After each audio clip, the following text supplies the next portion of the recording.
Então vamos ler Daniel capítulo 3, versículo 15, que diz assim a palavra do Senhor: Agora, quando ouvirdes o som da trombeta, do pífaro, da cítara, da harpa, do saltério e da gaita de foles e de toda a sorte de música, estejais prontos para vos prostrardes e adorardes a estátua que fiz, pois isso será melhor para vós. Mas, se não a adorardes, sereis lançados na mesma hora na fornalha de fogo ardente. E quem é o Deus que vos poderá livrar das minhas mãos? Responderam Sadraque, Mesaque e Abednego ao rei Nabucodonosor: Não necessitamos de te responder sobre este negócio. Se formos lançados na fornalha de fogo ardente, o nosso Deus, a quem nós servimos, pode livrar-nos dela, e ele nos livrará da tua mão, ó rei. Se não, fica sabendo, ó rei, que não serviremos a teus deuses, nem adoraremos a estátua de ouro que levantaste. Pai, nós te louvamos nessa noite, te agradecemos pela tua palavra. Pedimos que hoje, Senhor, uma vez mais o Senhor fale conosco, que o Senhor ministra em nossos corações, ministra, Senhor, nas nossas vidas. Nós estamos aqui para ouvir a tua mensagem, nós estamos aqui para ouvir a tua voz, Senhor Jesus. E o Senhor é aquele que fala conosco, toda vez que nós abrimos o nosso coração, toda vez que nós abrimos o nosso entendimento, Senhor, para receber a tua mensagem. O Senhor fala, Senhor, o Senhor trabalha, o Senhor opera. Por isso hoje, Espírito Santo, uma vez mais, esteja, Senhor, falando com o teu povo. Senhor, que eu diminua e o Senhor cresça, que o Senhor tenha liberdade, sinta a liberdade de atuação em nosso meio, que não hajam barreiras, que não haja, Senhor, impedimentos, nada, Senhor Jesus, que impeça, Senhor, a tua voz de ser ouvida neste lugar. Por isso fala conosco, é o que nós te pedimos e nós te louvamos, em nome de Jesus, amém, amém. Os irmãos podem tomar assento. Irmãos, eu li um texto muito conhecido, que muitos irmãos já trouxeram uma palavra sobre isso, muitos pregadores já falaram acerca deste tema, e eu acho muito interessante, eu gosto muito do livro de Daniel, porque é um livro que fala de coragem, né? É um livro que fala de confiança, de quem confia no Senhor, de quem entrega a sua vida verdadeiramente para o Senhor. E o exemplo desses moços que nós hoje podemos ler, e eu creio que todo mundo já conhece muito bem a história, é um exemplo de coragem necessária para colocar a total confiança no Senhor, porque muitas vezes nós falamos, nós confiamos no Senhor, Senhor, nós confiamos em Ti, Senhor, nós cremos na Tua provisão, Senhor, nós cremos naquilo que Tu podes fazer, Senhor, nós confiamos no Teu amor, mas será que no momento que realmente nós somos testados, no momento que nós somos colocados à prova, será que realmente nós confiamos no Senhor? Será que nós realmente, verdadeiramente vivemos aquilo que nós dizemos, que nós oramos por muitas vezes, que nós falamos ao longo do ano? Senhor, nós confiamos no Teu amor, porque só Tu és o Deus eterno. Na Bíblia, irmãos, nós temos diversos exemplos, inclusive no Velho Testamento, de pessoas que confiaram no Senhor. Então eu poderia citar diversos exemplos, mas porque para mim esse exemplo se torna um exemplo especial de coragem, um exemplo especial de coragem, porque o exemplo deles é um pouquinho diferente quando a gente compara a confiança dos demais, de Moisés, dos heróis da fé, de Abraão, né? Isaac, Jacó, porque percebam uma coisa específica nesse texto: eles não receberam uma revelação especial da parte do Senhor. O Senhor não veio diretamente àqueles 3 moços e chegou: eis que eu te digo, meu filho, que eu estarei contigo na fornalha. Ou então não chegou um profeta para dizer: olha, você vai passar pela fornalha, mas creia, confia, porque eu sou o Deus que te livro, eu sou o Deus que abro a porta para você, eu sou o Deus que vou fazer o impossível. Eles não receberam uma mensagem dessa. Eles não foram avisados pelo profeta de que algo aconteceria com as suas vidas. Muitos personagens do Velho Testamento, por muitas vezes, eles receberam uma mensagem do Senhor. Eles foram enviados debaixo de uma promessa. Eles foram enviados debaixo de uma ordem do Senhor. Então, quando nós pegamos esse exemplo de Sadraque, Mesaque e Abednego, eu vejo como um exemplo muito útil para nós hoje. Porque muitas vezes se aplica à minha e à tua vida. Porque eu e você, todos nós que estamos aqui, todos que estão nos assistindo hoje, nós somos convidados, nós somos chamados a confiar em Deus. Mesmo que o nosso futuro, mesmo que aquilo que vai acontecer daqui na próxima hora seja incerto na nossa vida. Nós somos chamados a confiar. A palavra do Senhor, lá em Efésios, no capítulo 3, versículo 20, vai nos dizer assim: ora, aquele que é poderoso para fazer infinitamente mais do que tudo o que pedimos ou pensamos. Ou seja, Deus tem o poder de fazer muitas coisas, sim ou não? Ele tem, Ele é poderoso, Ele é o Senhor, Ele é o Criador dos céus e a terra, Ele é aquele que fez todas as coisas. Entretanto, não devemos pensar que Ele tem a obrigação de fazer tudo aquilo que nós imaginamos. Não devemos pensar que o Senhor tem a obrigação de fazer da forma, do jeito que nós pensamos, do jeito que nós queremos. Então, sendo assim, quando a gente parte desse princípio de que Deus ele não tem a obrigação de realizar da forma como nós queremos, aí é que é preciso coragem para confiar em Deus.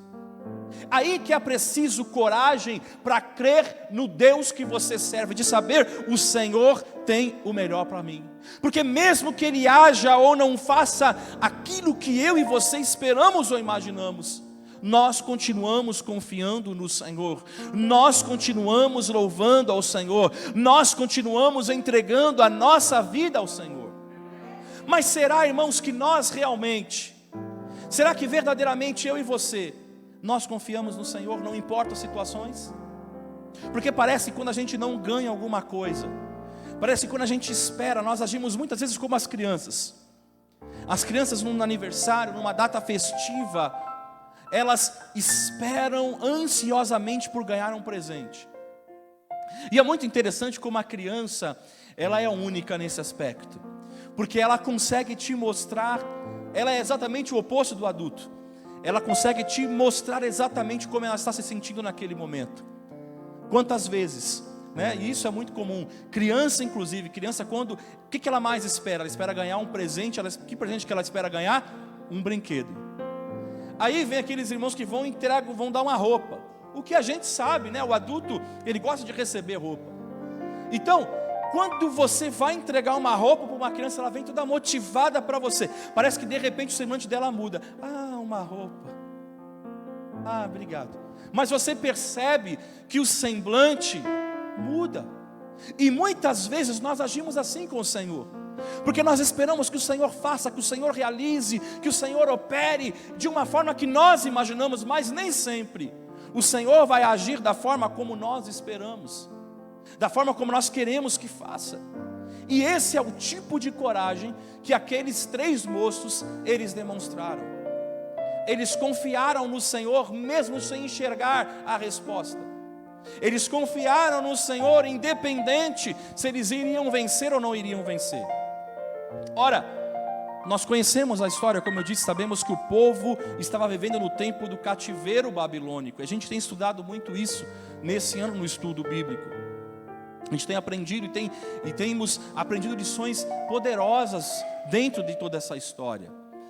E a Bíblia diz que quando o rei Nabucodonosor, ele chegou a Jerusalém, ele tomou certos jovens, e esses jovens eles foram treinados, e esses jovens eles foram ali preparados para servir no palácio do rei. Entre esses jovens se destacam Daniel, né, Daniel, Ananias, Misael e Azarias, que depois, né, esses 3 últimos passam a ser conhecidos como Sadraque, Mesaque e Abednego, que é os nomes babilônicos que eles receberam. Então, isso aconteceu. E é importante entender saber porque que isso aconteceu. Vamos lá, Daniel, volta uma página da tua Bíblia, vamos ler o versículo 1 de Daniel 1. Diz assim: no terceiro ano do reinado de Jeoaquim, rei de Judá, veio Nabucodonosor, rei de Babilônia, a Jerusalém e a sitiou. O Senhor entregou nas suas mãos a Jeoaquim, rei de Judá, e uma parte dos utensílios do templo de Deus. E ele os levou para a terra de Sinear, para o templo do seu Deus, e pôs os utensílios na casa do tesouro do seu Deus. Então disse o rei a Aspenaz, chefe dos seus eunucos, que trouxesse algum dos filhos de Israel, de linhagem real e dos nobres, jovens em quem não houvesse defeito algum, formosos de aparência, instruídos em toda sabedoria, sábios em ciência, versados no conhecimento, e que tivessem habilidade para viver no palácio do rei, a fim de que fossem ensinados nas letras e na língua dos caldeus. O texto diz o quê? Que o Senhor os entregou. O Senhor entregou ao rei, o Senhor entregou ao povo nas mãos do rei Nabucodonosor. Então isso não foi um acidente, um mero acidente. Aconteceu, né? Coisas da vida, coisas que acontecem, que a gente não espera, menos espera, vai lá e acontece. Não foi isso. Não foi coincidência, não foi uma má sorte que aconteceu, mas foi tudo orquestrado por Deus. Ali estava a mão do Senhor agindo. Ali a Bíblia diz que ali eles ficaram assistindo diante do rei para servirem no palácio real. Esses três, junto com Daniel, eles foram abençoados por Deus. Eles receberam, todo o conhecimento e inteligência, toda a cultura, e eles tinham sabedoria para lidar com as circunstâncias. A Daniel, a gente conhece, o Senhor deu algo mais, deu o quê? A capacidade de interpretar visões e sonhos. E o tempo vai passando, eles estão ali servindo, algumas coisas vão acontecer, o tempo vai passando, eles vão servindo no palácio real, e o rei, ele tem um sonho.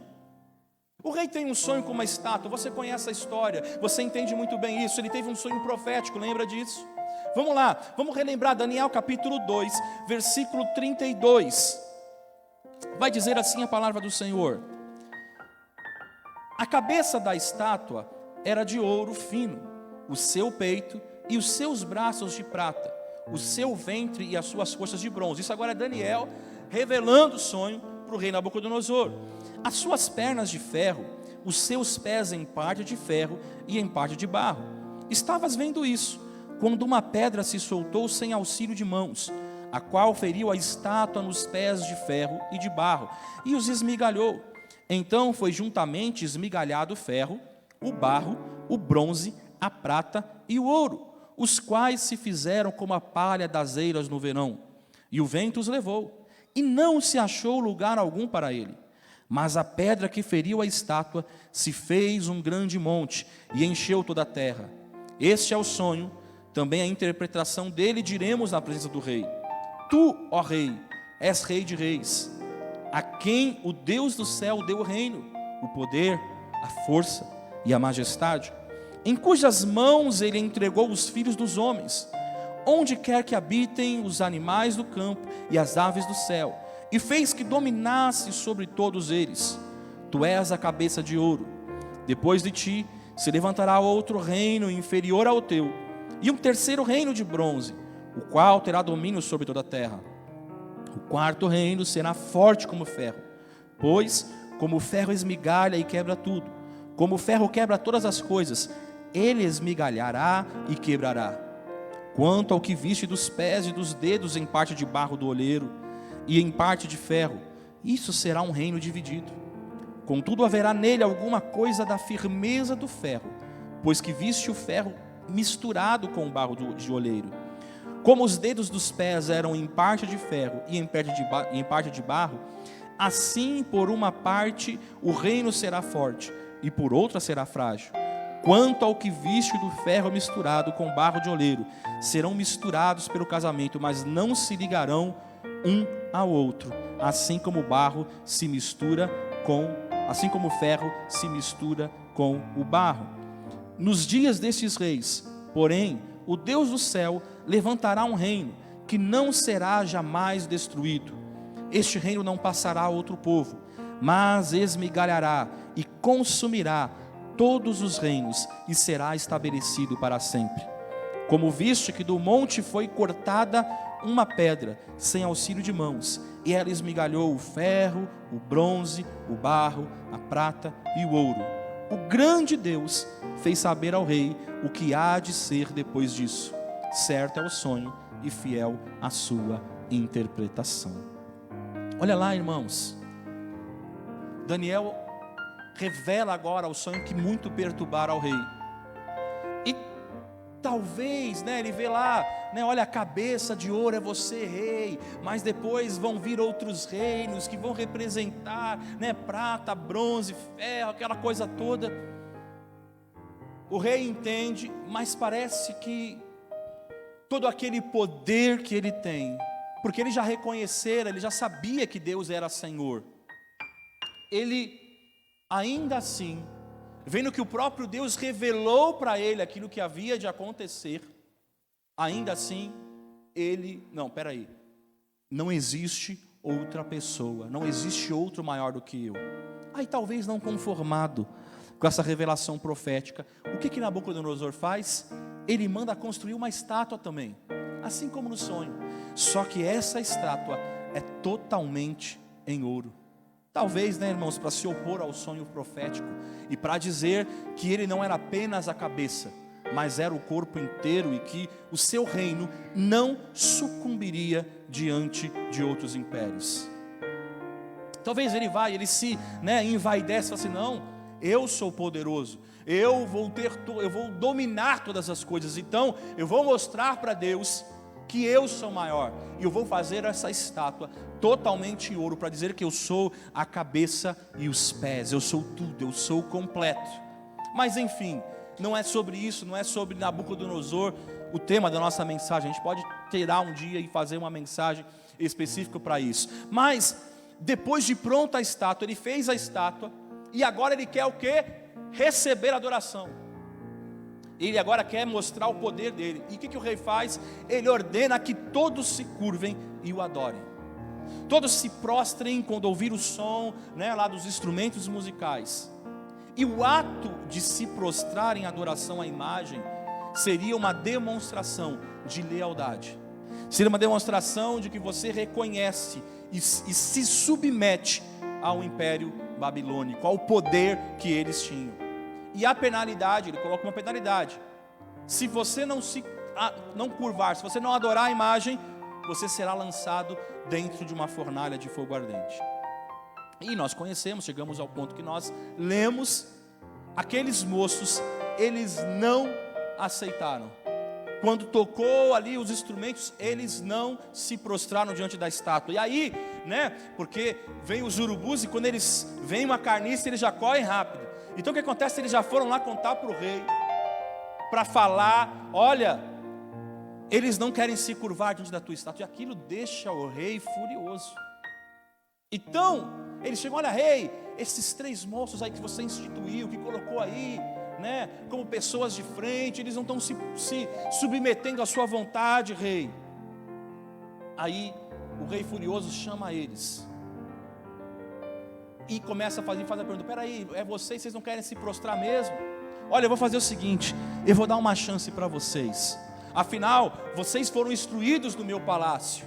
A gente consegue imaginar, talvez o rei, se fosse um súdito qualquer, ele fala assim, não, já joga na fornalha de uma vez. Mas, pensando bem, eles foram instruídos no meu palácio, eu vou dar uma segunda chance para eles, eles vão saber, eles sabem quem eu sou, eles sabem o meu poder, eles sabem que se eu quiser eu mando matar mesmo e acabou, então eu vou dar uma chance para eles. Mas a Bíblia diz que ainda assim, aqueles 3 jovens, eles se recusaram a cumprir a vontade do rei, citando a confiança que eles tinham no nome do Senhor, citando a confiança que eles tinham do Senhor.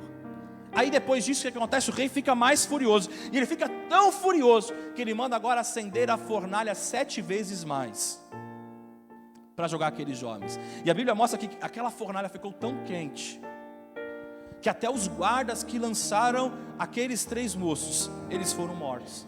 Mas a Bíblia nos diz que Sadraque, Mesaque e Abednego sobreviveram. Eles começaram a andar ali naquela fornalha, e quando o rei, ele começa a observar, peraí, a gente não colocou 3, agora tem 4. Aí ele está vendo a mão do Senhor agora ali agindo, ele está vendo a mão do Senhor operando. E aí ele fala assim: olha, sai daí vocês três. E quando eles saem, a Bíblia nos mostra que eles saem sem ferimentos algum, seus cabelos não queimaram, eles não têm nenhum dano, nem cheiro de fogo tinha nesses homens.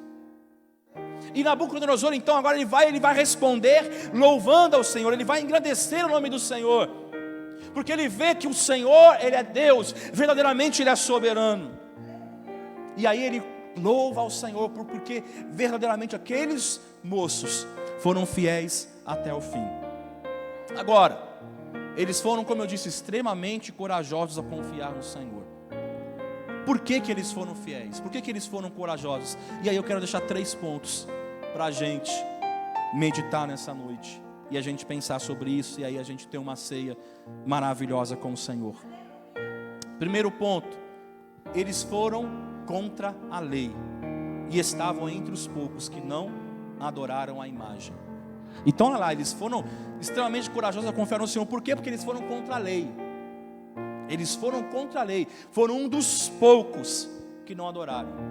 Então, quando eles se posicionam dessa forma, isso torna eles um alvo. Porque é diferente quando você tem uma multidão de pessoas que não quer se curvar. Então você está no meio da muvuca, talvez nem te percebam, talvez não vão pegar no seu pé, mas como eles foram um dos poucos, eles foram identificados. Facilmente, ali eles conseguiram identificar: olha, está todo mundo se curvando, está só os camaradas 3 bonitão ali, eles estão de pé, eles não estão se curvando, então foi fácil. E aí eles são agora chamados a se apresentar diante de um rei irritado. O que eu quero dizer com isso, irmãos? A maioria das pessoas hoje preferem não provocar problemas para si. Não, eu não vou contra o sistema, eu não vou contra que isso aqui já está estabelecido, é isso aqui, é melhor eu não arranjar confusão, porque isso vai poder me ajudar, vou ficar bem, não vai ter nenhum tipo de problema. Mas aqueles jovens agiram como os apóstolos lá em Atos capítulo 5, versículo 27. Olha o que vai dizer. Eles estavam pregando o evangelho, foi falado lá, o pessoal do Sinédrio falou: vocês não vão pregar o evangelho, vocês não podem anunciar, mas olha o que vai acontecer. Trouxeram-nos, apresentando-os ao Sinédrio, e o sumo sacerdote interrogou-os, dizendo: expressamente vos ordenamos que não ensinassem nesse nome, ou seja, o nome de Jesus. Contudo, enchesse Jerusalém de vossa doutrina, e quereis lançar sobre nós o sangue desse homem? Então Pedro e os demais apóstolos afirmaram: antes importa obedecer a Deus do que aos homens. Olha lá, irmãos, podemos ver claramente, com base naquilo que o apóstolo está dizendo, que enquanto as leis da terra não se choquem com a lei de Deus, então você tem que obedecer. Então, se a lei desta terra, se a lei dos nossos governantes não se chocarem com a lei de Deus, você precisa obedecer. Mas quando a lei da terra contradizer o mandamento de Deus, aí você tem que saber e entender que você vai ter que violar. Nós devemos violá-la e escolher obedecer à lei de Deus. Por que eu estou falando isso, irmãos? Porque o tempo já está chegando, nós já começamos a viver isso, que as leis já começam a ser contraditórias a Cristo. Mas será que nós vamos simplesmente, para não causar problema, vamos aceitar e vamos ficar calado? Não vamos falar nada? Vamos nos curvar simplesmente para não ter problema para a gente?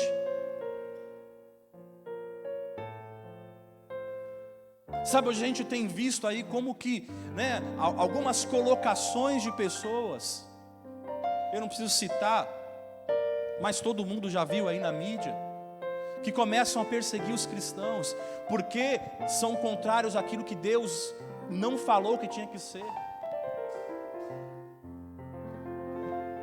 Deus falou: o homem vai se juntar à sua esposa, e acabou. Mas o que acontece? Quando alguém se posiciona, os lacradores vêm e detonam, e a mídia vem, todo mundo vem em cima, e muitas vezes a gente também fica calado. Ah, mas também não tem que ser assim. A gente começa a agir assim. Quantos cristãos estão agindo assim? Não, mas não é bem assim, não. Não, mas olha, irmãos, a posição tem que ser: Deus, Ele ama o pecador, Ele ama, mas Ele não ama o pecado. E nós não podemos também ser coniventes com o pecado. Mas quantos cristãos hoje estão sendo coniventes com o pecado, quando a Bíblia nos ensina a não sentarmos na roda dos escarnecedores? Mas quantos cristãos estão vivendo isso? Quantos cristãos estão se expondo a isso? A gente vê recentemente, essa semana aí, um escândalo com um grupo musical. Para que se expor a isso? A Bíblia diz: não vos assenteis na roda dos escarnecedores. Mas eles publicam, a gente sabe por quê? Porque não, a gente tem que ir, né? Nós temos que ser a favor do sistema. Porque se a gente for bonzinho, a gente vai. A ideia é o gospel. Não, porque aí eu vou levar o evangelho do Senhor. Sério, irmãos?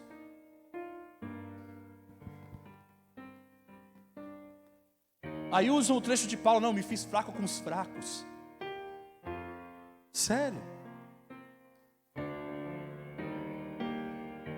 Quantos cristãos não têm a coragem que esses 3 moços tiveram de ir contra uma lei?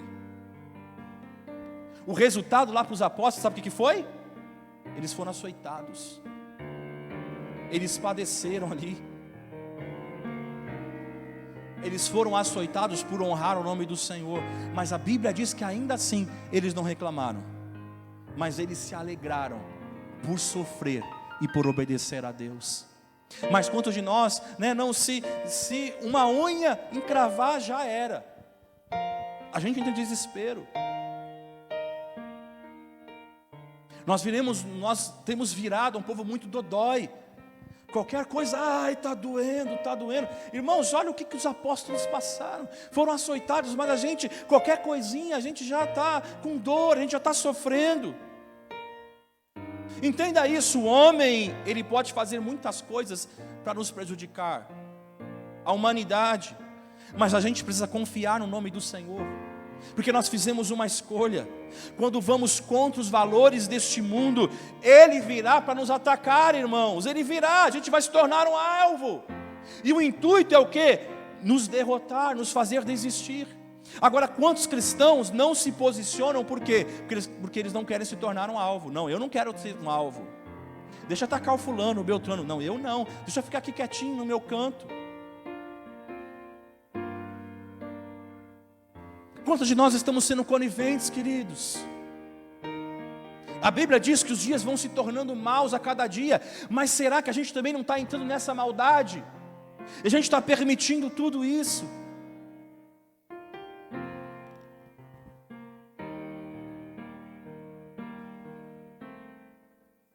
Quando você começa a ver na mídia, quando você começa a ver na TV e você participa disso, você assiste isso.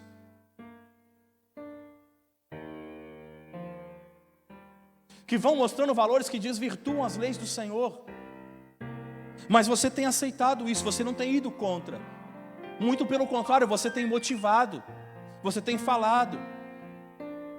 É os BBBs, é as fazendas, é as novelas da vida. E o cristão está lá, o que vai acontecer agora? Vamos ver o que vai acontecer. E vamos falar, e vamos dizer, vamos declarar o que está acontecendo, vamos imaginar, porque vota no fulano, tira o ciclano, coloca aquele outro. Mas você não está sendo corajoso de dizer não, e você não está indo contra a lei deste mundo. O mundo tem pregado valores que não são de acordo com a vontade do Senhor, mas muitos cristãos estão aceitando isso. Será que a gente realmente confia no Senhor em todo o tempo? Ou será que a gente tem aceitado facilmente aquilo que o mundo tem colocado?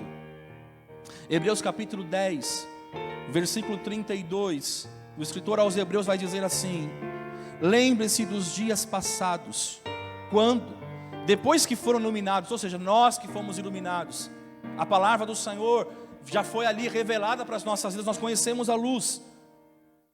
Vocês sustentaram grande luta e sofrimentos. Em certos momentos vocês foram transformados em espetáculo, tanto para serem insultados, quanto para serem maltratados. Em outros vocês se tornaram coparticipantes com aqueles que foram tratados assim. Porque vocês não apenas se compadeceram dos encarcerados, mas também aceitaram com alegria a expoliação dos seus bens, porque sabiam que tinham um patrimônio superior e durável. Portanto, Não percam a confiança de vocês, porque ela tem grande recompensa.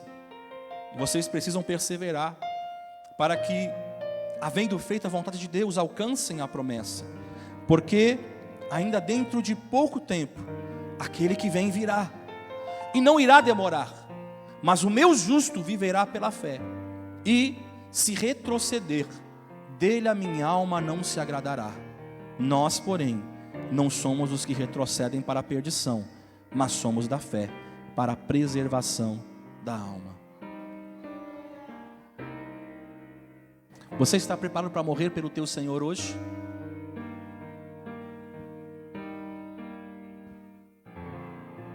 Pensa aí, mas pensa sério. Você está preparado para morrer pelo teu Senhor hoje? Será? Será que nós confiamos no Senhor? Podemos até enfrentar a morte física, mas sejamos fiéis até o fim. Porque o Senhor fala que aquele que é fiel até o fim, Ele vai dar a coroa da vida. Mesmo que sejamos alvos. Romanos capítulo 8, versículo 36 e 37 vai dizer isso. Considerados como ovelhas para o matadouro. Ele vai citar isso, mas ele fala ainda que a gente passa por tudo isso, nós somos mais que vencedores.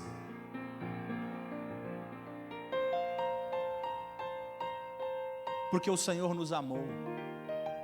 Porque nós conhecemos ao Senhor. Mesmo que nós sejamos apontados para a perseguição, ainda podemos esperar no Senhor. Será que nós estamos prontos para a perseguição? É que eu falei, irmãos, cada dia os anos estão passando e as coisas estão se afunilando mais, e o processo está começando a acelerar. Será que realmente a gente confia no Senhor? Será que realmente a gente está disposto a ir contra a lei se for necessário? Ou será que a gente está mergulhando de cabeça? Ou será que nós estamos sendo, como muitas pessoas dizem aí, não, de graça até injeção na testa, vale tudo? Será, irmãos? Segundo ponto, eles tiveram uma segunda chance. Por que eles demonstraram uma confiança grande no Senhor? Porque eles tiveram uma segunda chance. Quando eles vão diante do rei Nabucodonosor, porque às vezes a gente fala assim, não, quando eu disse, você está disposto a morrer pelo Senhor? Não, estou disposto a morrer pelo meu Senhor, tal, não tem problema. Aí vai começar a perseguição, aí vai começar a luta, você vai começar a sofrer os açoites. Vai começar, né? Então, o primeiro momento você fala, não, eu não vou deixar de honrar o nome do Senhor, não vou deixar de louvar o nome do meu Deus, já que passar fome eu vou passar, não tenho problema, eu sou daqueles que não retrocedem, sou daqueles que avançam. Mas aí, quando o negócio apertou agora, e você começou a sentir, opa, o negócio agora estreitou mesmo. Agora não é só palavras, agora é o momento de viver isso. Agora, Sadraque, Mesaque e Abednego, agora eles estão enfrentando essa situação, porque eles se posicionaram, mas agora o rei chegou, vai falar assim, olha, eu vou dar mais uma chance, porque eu vou jogar você, ó, a fornalha está ligada já, você vai morrer hoje, vou dar mais uma chance, olha, quando você ouvir o som dos instrumentos, você vai cumprir o meu pedido, e você vai se curvar diante da minha imagem.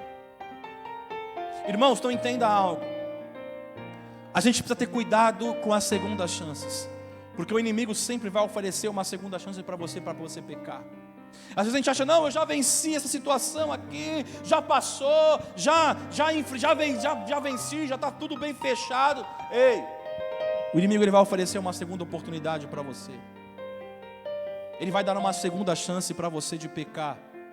Vai te dar mais uma chance de você comprometer a sua fé. Vai dar mais uma chance para você negar ao teu Senhor. 2 Timóteo capítulo 3, versículo 12 diz assim, na verdade, todos os que querem viver piedosamente em Cristo Jesus serão perseguidos. Então já é uma afirmação, não é talvez, serão. Isso já é uma afirmação, irmãos. Então você não deve ver uma segunda chance, como o caso desses jovens, né? Eles tiveram agora uma segunda chance. Agora você não pode ver, não, eu já aceitei a primeira vez, já mostrei meu amor a Cristo, então agora, para não morrer, então eu vou aceitar. Mas eu mostrei para eles que eu estou aceitando, mas eu não concordo com isso. Porque tem aqueles que vão agir assim, não, eu estou aceitando, mas eu não concordo com isso. Então você não aceitou, então você aceitou mesmo. Você está concordando com isso. Porque Sadraque, Mesaque e Abednego, eles falam assim, olha, eles não chegaram assim, olha, rei, eu vou me prostrar só porque você está falando aí, para eu não morrer. Mas fica claro, fica vocês sabendo que eu não me curvo diante de você, eu só sirvo a Deus. Mas eles entendiam que existia um mandamento do Senhor. Eles tinham convicção, ei, eu não vou dar o braço a torcer porque eu não vou fazer isso, porque isso é contra aquilo que o meu Deus espera de mim. Em geral, irmãos, sempre estarão dispostos a poupar aqueles que querem renunciar a Deus. Eu sempre fico pensando disso, sabe, irmãos? A gente precisa defender o Senhor. A gente precisa obedecer ao Senhor, defender aquilo que é certo. O que é certo é certo. Não existe meio termo. Eu não concordo e ponto final. Eu fico sempre pensando isso. E quando chegar o grande dia da tribulação, que o anticristo se revelar, e aí? Como vai ser com muitos cristãos? Como vai ser comigo? Quando começar a apertar mesmo, será que? Por isso Deus está falando assim, é tempo da igreja do Senhor, é tempo da igreja de Cristo se fortalecer nele, parar de picuinha, parar de reclamação tola daqui e dali, mas se fortalecer de ser forte, porque na hora que o negócio pegar, meu irmão, se você não consegue ser forte aqui dentro, para lidar com os teus irmãos, que estão crescendo, amadurecendo na fé, como você vai enfrentar uma perseguição lá fora? Na primeira perseguição você entrega tudo, você fala assim, põe a marca aí, deixa, vamos embora. Então é tempo, Deus está nos despertando, Deus está nos falando conosco, para que é tempo de a gente entender isso, uma segunda chance vai ser dada. E você precisa dizer não. Você precisa honrar o nome do Senhor, não importa a circunstância, independente da consequência, independente daquilo que vai acontecer. Eles vão te poupar se você renunciar. Mas o que você vai estar entregando?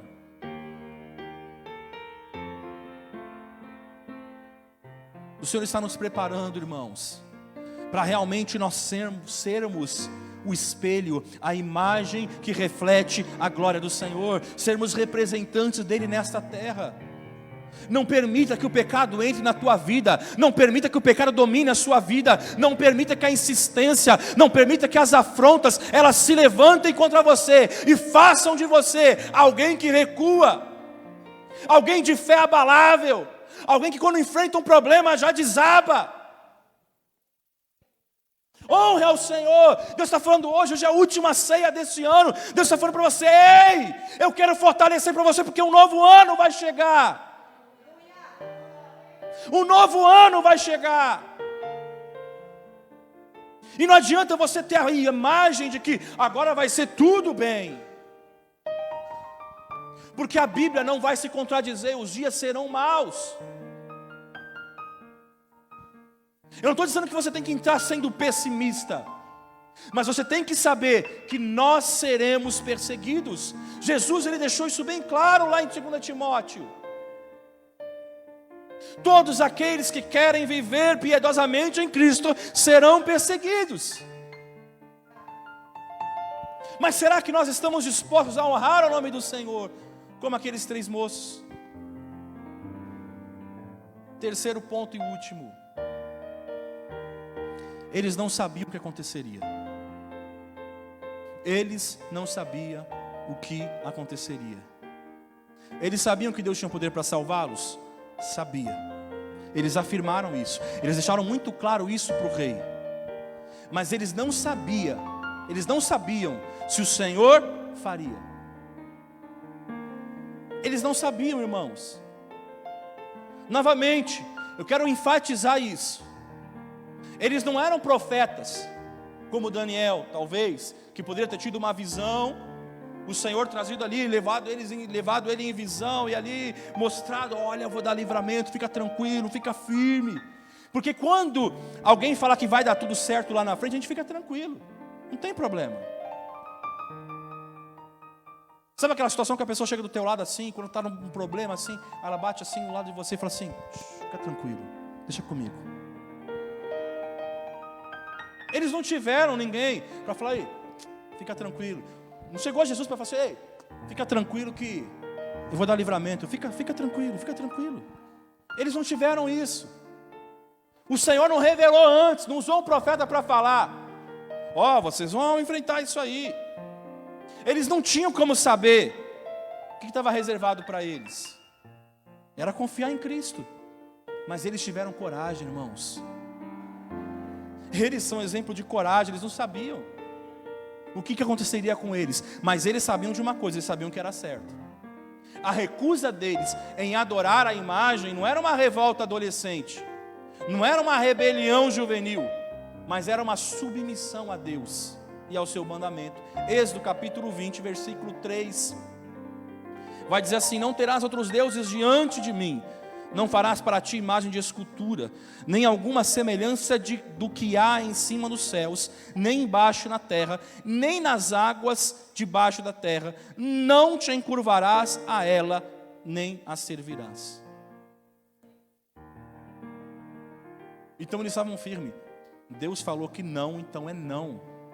Ah, não, mas não foi isso que Satanás fez para tentar lá Adão e Eva, e conseguiu. Não, mas se você fizer isso aqui, sempre tem uma não, mas pensa bem, não tem mais. Não tem mais. A igreja do Senhor precisa entender isso. Não tem mais. O que o Senhor falou está falado, Ele não mudou. Ele não mudou. O que Ele falou lá atrás continua valendo hoje. Não mudou. Não existe jeitinho para conquistar, não existe jeitinho para fazer. Não, irmãos, é o que Deus falou e ponto final. E ainda assim, quando nós orarmos, devemos reconhecer: a vontade do Senhor é soberana e ela será feita. Davi orou, pecou, aí havia um filho, Deus falou que ia recolher. Orou, jejuou, não comeu, orou. Não mudou. Não mudou, irmãos. Porque você precisa entender algo. Orar, a gente tem que orar. A Bíblia diz: orai sem cessar. Mas existe a vontade soberana do Senhor. Devemos ter fé em Deus, não importa o que está por vir. Olha só, você quer um outro exemplo? A igreja de Esmirna. Apocalipse, capítulo 2, versículo 10.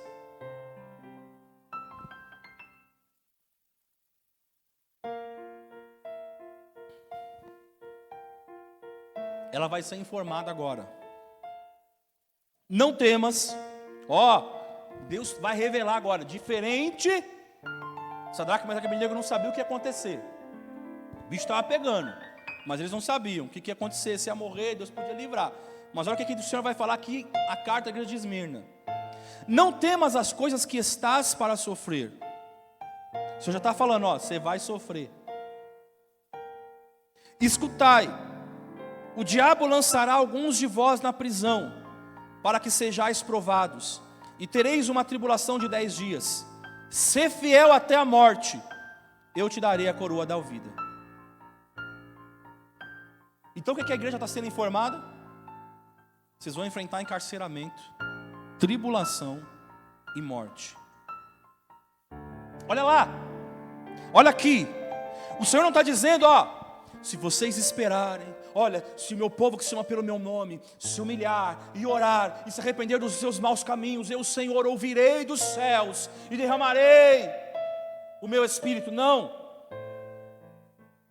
O Senhor não falou para eles: se vocês orarem fervorosamente, vocês podem ter a certeza da libertação da sua perseguição. Vocês serão libertos, vocês não serão perseguidos, porque eis que eu levantarei a minha mão sobre você, e você não vai ser perseguido, você vai ter livramento, porque você foi fiel. Não. Em vez disso, o Senhor só falou uma coisa: ser fiel até a morte. Já pensou, irmãos? Que palavra dura. É uma palavra dura, porque a gente lê, parece que não é, mas pensa.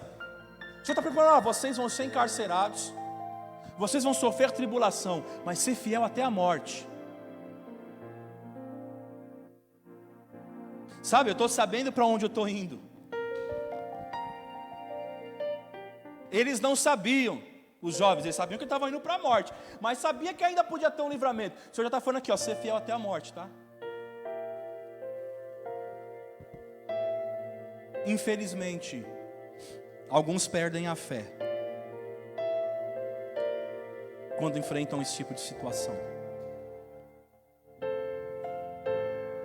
Quando lhe é permitido enfrentar dificuldades, quando lhe é permitido enfrentar lutas, aí, agora estreitou, agora ficou difícil, não dá para ser fiel. Esquecem, e a gente esquece, que a nossa fé verdadeira está fundamentada em Romanos capítulo 10, versículo 17. A fé vem de ouvir, e ouvir pela palavra de Deus. Eu não vivo do que vejo, mas eu vivo do que creio. Ele é fiel. A nossa fé não deve se basear em Deus fazer aquilo que nós queremos que Ele faça. Nosso futuro é incerto, mas a nossa fé precisa ser firme e ser ancorada no Senhor, conforme Hebreus capítulo 6, versículo 19. Eu não vou ler porque as horas já estão avançadas. Eles entenderam que havia uma recompensa por se recusar a adorar a imagem, irmãos. Fidelidade, independentemente das consequências. Será que a gente consegue viver isso? Fidelidade, independente das consequências, no mundo que hoje prega a infidelidade. Então tudo vai colaborando, olha lá. Eles confiaram em Deus, mesmo que não soubessem o que aconteceria. Será que verdadeiramente nós confiamos no Senhor o tempo todo? Vamos ficar de pé.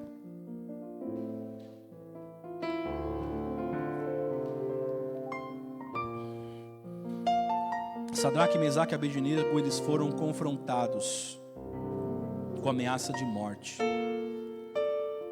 Eles sabiam, irmãos, eles sabiam, Deus tem o poder de livrar.